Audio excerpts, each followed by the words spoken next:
Can you tell me a little bit about Yep. your family's love of curling? You've gone to great lengths. You've been able to connect with the family on the outdoor rink, but maybe just tell us about your love of curling. Yeah, well, my brother curled quite a bit back in the day. Did fairly well for himself. He's curled for years. We mixed doubles league in our local rink. I play in the men's league. She plays the men's league. Bennett, our oldest, he's 6. He started curling in a couple leagues last year, so it's a yearly thing. We love it and can't get enough of it.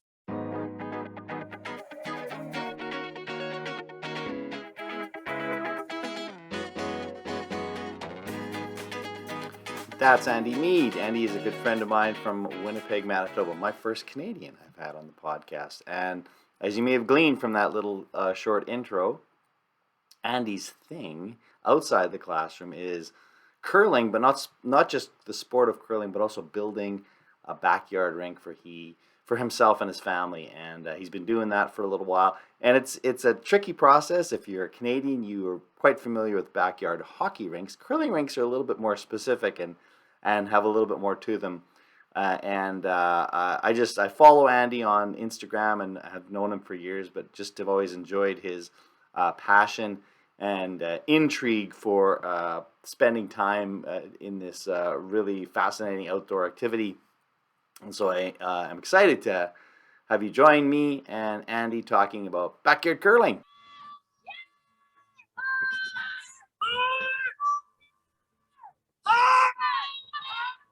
I hope that's curling. For those of you who for those of you that don't know what that sound is or what that could possibly be, it is the sport of curling. And today I have Andy Mead. Andy, do you want to just do a quick introduction of? We'll get the business out of the way, who you are, where you live, what you do, and then we want to talk about sort of this other passion that you have. Sure. My name's Andy Mead. I live in Oakbank, Manitoba, which is just outside Winnipeg. I'm a principal right now of a remote learning support center, which sort of serves all of the kids that aren't going to school because they're worried about the COVID situation. So we're serving about 800 kids, about 60 teachers, and things are humming along quite well, and more kids every day. So that's who I am. That's what I do. All right. Well, Andy, how do you tell everybody, how do you and I know each other?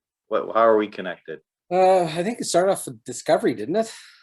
And just Probably, Discovery yeah. and Twitter. I think probably Twitter was the first connection that we had, and then through Rex Ferguson Bear is another principal in Winnipeg, and just connected through Discovery and just chatting in school for the most part, and goofiness on Twitter, being silly. Well, and we've in person done a lot of things together, and you've supported the work I've done. I've tried to support the work you're doing, so it's been a nice collaboration there. But I want to talk to you today about your kind of passion, and I see it as twofold. Number one, just the sport of curling, which is one thing, but also even more specifically your foray into backyard curling rinks, which again, like that whole concept for many people, and of course those people that are listening from the south of us would be even less familiar than our Canadian colleagues. So my first question is to talk about curling. I know you have, and I don't quite understand. You're sort of talk about a little bit your background in curling. I know I think you've got a brother who's a big time curler, and you've done some curling. So what's the sort of a history of curling for you? Yeah, my brother John, he curled with a Jeff Stoughton rink for a number of years, and they won Manitoba a number of times. They've won Canadian championships, the Brier, 2 or 3 times, and they went to the Worlds. They've won that, and they missed the Olympics by probably a quarter inch. They had one shot roll out of the rings by a quarter inch, and because of that, they lost and they didn't go. So he had a great career curling for a number of years. And then as far as I go, I didn't play a ton growing up. I played lots of volleyball, but I got into it once my niece said volleyball was no longer an option. And I curled with my wife. We play in a mixed twos league. I play in a men's league with with some friends. And our boy Bennett, his favorite sport is curling. So he curls when we're allowed to. Last year he curled in 2 or 3 different leagues, and he was 5 last year. So his passion is curling. He loves it. Well, and I've known Bennett since he was born, and you've been gracious to share a lot of his and your daughter's experiences growing up through social media. And I remember watching Bennett, like doing the t-ball and lots of things with bats and balls and sticks. But yeah, here's curling, which probably for 5-year-olds is not, generally speaking, the top of their list of sports. So when did he sort of get his first experience with curling? It all started, we were very lucky that Aaron's mom lives in the same town as we do. And Aaron's mom babysat Bennett and Amelia when they were tiny. And actually, Aaron's mom still babysits Amelia, but Bennett's in grade 2 now. Sorry, grade 1. So Bennett's first experience was watching his grandmother or his Nini curl at the local rink just down the road, about 5 kilometers down the road. So he would watch that. And all the ladies would just love him, right? Because it was a bunch of grandmas there, and they fell in love with him. And his Nini would bring him out on the rink every day, every time they played after the game, and he would throw rocks almost every week with his Nini, and that's where he fell in love with it. And that he started that like when he was 2. Yeah, and I mean the limited times I curled, I've only curled a handful of times in my life, and I remember the last time, which is probably about 4 or 5 years ago, in Kamloops, British Columbia, I did some and it's one of those things where you watch it on TV and it just doesn't look like much, but to actually do that motion of throwing a rock down the ice there's a lot of balance and strength and skill involved in that. So I mean, and of course with little ones, they pick up on things pretty intuitively, but so there he is, kind of getting into it. And then you somehow decided now that maybe he needed a little bit more than just the few occasions with his grandma, and got into backyard curling. So how did that kind of evolve for you? Yeah, when he was about 2, I think it was the first year I built a backyard rink, and it was just a little 10 by 10 foot by 10 foot square, just to learn how to skate. But we didn't really want him to play hockey. We didn't want him involved with that world of hockey. We definitely wanted him to learn how to skate and do that with his buddies, but to play in a hockey team was not really high in our priority list as parents. So the next year I realized I could turn that square into a rectangle, and we built our first curling rink because we knew he loved it so much. And I sort of started off by making some rocks out of,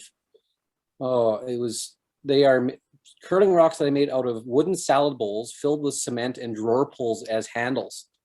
And you know those furniture sliders that you can put underneath your furniture to slide around the living room? I glued those to the bottom of the rocks so they would slide a little better. So that was our first set of rocks, and they've actually survived the entire time. And so I built this, I think it was a 30 foot by 10 foot curling rink. We painted rings in it on the ice, and grabbed some hacks from the local rink. And a hack, if you don't know what that is, that's the thing that you push off of on the ice. And we built our first little tiny rink. And Bennett, he just fell in love that first winter. He was out there every day, snow like -40, -30, +5. If it wasn't water, he was throwing rocks. It was wonderful. Now, for those people that might not know, like it's one thing to build a backyard rink, which, you know, having done it as a father and helping my dad build them, there's some skill involved in that one. But curling ice is not just a flat sheet of ice. It requires what we call, I think it's pebbling, right? So that there's tiny little bumps on the surface so that, I guess that's, I mean, if you're looking at the science and physics of it, so that the curling stone rides on these pebbles, right? But yet not completely full of friction as it would if it was laying flat. So how do you kind of create the pebbling effect? And is there sort of a learning that has happened to you as you've gone from beginning to now? Yeah, because I've had a lot of experience watching lots of curling, I know know some of the ice makers. I've sort of watched them and see what they do. And my wife actually bought me a pebbler. So we actually have a real pebbler that we pebble the ice is. It's just a bucket with a wand on the end, and I walk back and forth and I pebble the ice, and it works great. Like, it's the difference between non-pebbled ice and pebbled ice is incredible. The rocks slide so much better on pebbled ice. I didn't realize the difference it would make. especially even our homemade rocks, it's not even comparable. So yeah, so we actually have a real pebbler, and she has a cricket, so she made it, put our Tyler Bay curling rink logo on it that she created. It's kind of fun. And how much time and upkeep is having a rink like this? Well, the first year that we did it, I painted the ice, and that was a mistake because I got a little excited, so I think I did it mid-December, and of course the weekend after I painted it, it was +5 and it rained, and our rings were red and blue, and then Bennett and I learned a neat lesson that red and blue makes purple when they go together. So our entire rink was a nice shade of purple for a little while. So I had to repaint the rings, and I ended up having to repaint those rings probably 4 or 5 times that one winter. And then after you paint the rings, you have to reflood it just to seal in the ice. So when I painted the rings, it was a ton of work. So the last few years, Aaron and I made corrugated plastic rings that we sunk into the ice and melted and just froze those in. So there's been way less maintenance with that, and then maintenance for now. This past winter was just a matter of if there was a hole in the ice, we just filled it, and just the odd flood to keep it clean and keep the ice nice and flat, and pebbling every time we played. It was not too bad. We've got a good rhythm with it now.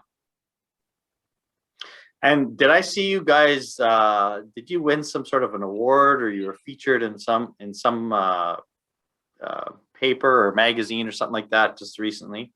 Yeah, well, last winter the Curling News is a publication, I think, out of Toronto, and they did a huge 3-page thing on our rink. It was kind of fun.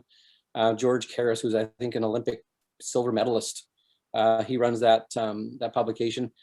This past winter during the Scotties, we were on. It's called The Curling Show, which was run by Colleen Jones, who was a famous Canadian curler and a CBC reporter. So we were on that for a little while, and that was a cold night. That was at -30. I took the biggest wipe out of my life. I destroyed a plastic chair. It was awesome. Just about destroyed my iPad too. So we're on that. We've had some TV cameras come out and watch Bennett throw rocks, and it's neat how much response it's got. And so my last question with it is always, and again, the answer might be none, but I always wonder. So as you've taken your experiences building the backyard curling and being involved with Bennett's curling, are there sort of lessons that you've taken from that and applied it to education? Like, are these two completely separate, which they might be, but maybe are there any sort of things that you kind of have learned from that experience you've been able to apply in your job as an educator? Yeah, I just think it's reinforced everything I believe about education. Like, I love when I walk into a classroom or to see teachers that get kids to build stuff and make something that they're passionate about, and screw it up and fix it and screw it up again and fix it and make it better. So every year that we built this thing, we've either made the rink longer, we've made the rings better. My sister made us an awesome scoreboard for a Christmas present for Bennett, and so every year we just sort of make it a little bit better. It's the process we enjoy. I don't think the product will ever be done, because we'll always try and make it a little bit better every year. That includes like putting lights up around the rink at night so it shines really nice at night, and so you can play at night.